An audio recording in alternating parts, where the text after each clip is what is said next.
שלום לכם. את יקיר פגשתי בסמינר של ארגון ערכים. במהלך הסמינר הוא לא שאל שאלות, הוא ישב ורשם את כל ההרצאות. חודש אחרי התארחתי אצלם בבית להרצאה, ואחרי 3 חודשים אשתו התקשרה ואמרה שאני מוכרח לדבר עם בעלה לפני שהכל מתמוטט.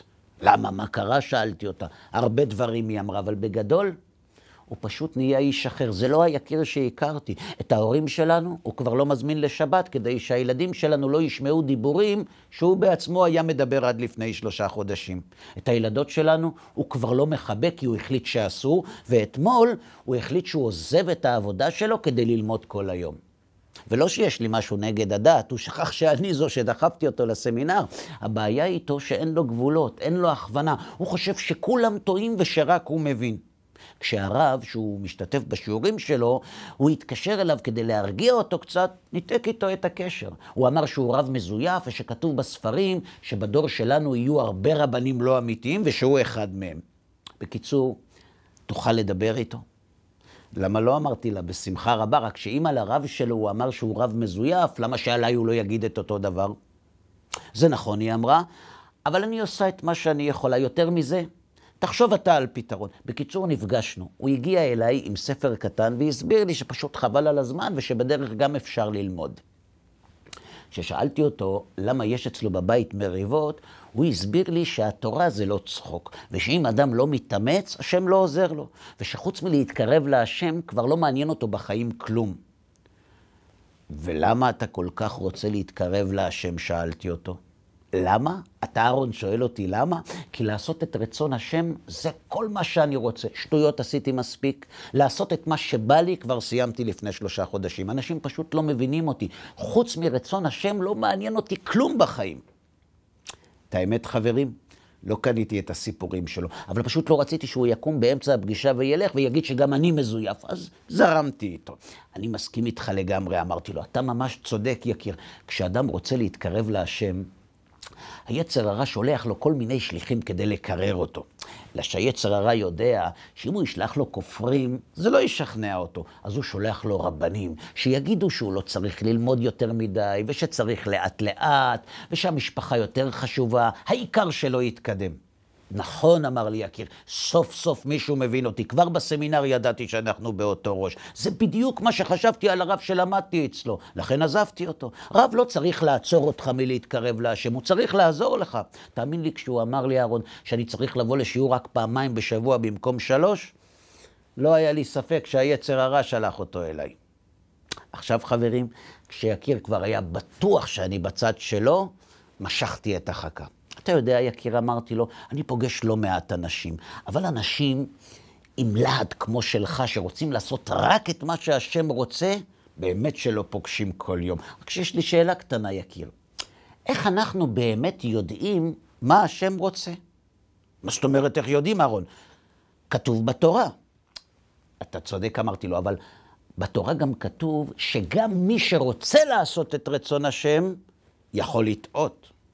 זה לא יכול להיות, אמר לי יקיר. איפה זה כתוב? בפרשה הראשונה של החומש הראשון, אמרתי לו, זה כתוב בפרשת בראשית. בפרשת בראשית, התורה מספרת שהשם אמר לאדם הראשון לא לאכול מעץ הדעת, נכון? תסכים איתי, יקיר, שהסיפור הכל כך מוכר הזה הוא באמת לא ברור. תגיד לי אתה, איך אדם הראשון אוכל מעץ הדעת למרות שהשם אמר לו לא לאכול? אז מה אם האישה שלו ביקשה? כשאשתך מבקשת שתרגיע קצת עם הרוחניות ותלך 2 בשבוע ללמוד במקום 3, אתה מקשיב לה? הוא היה צריך להגיד לה שאסור, ואם הייתה מתעקשת, הוא היה צריך לדעת שהיצר הרע שלח אותה. אז למה הוא באמת אכל? אתה יודע למה? כי היא שכנעה אותו שזה רצון השם. אדם הראשון רצה לא פחות ממך וממני לעשות את מה שהשם רוצה, ולמרות זאת הוא עשה את מה שהשם לא רוצה. למה?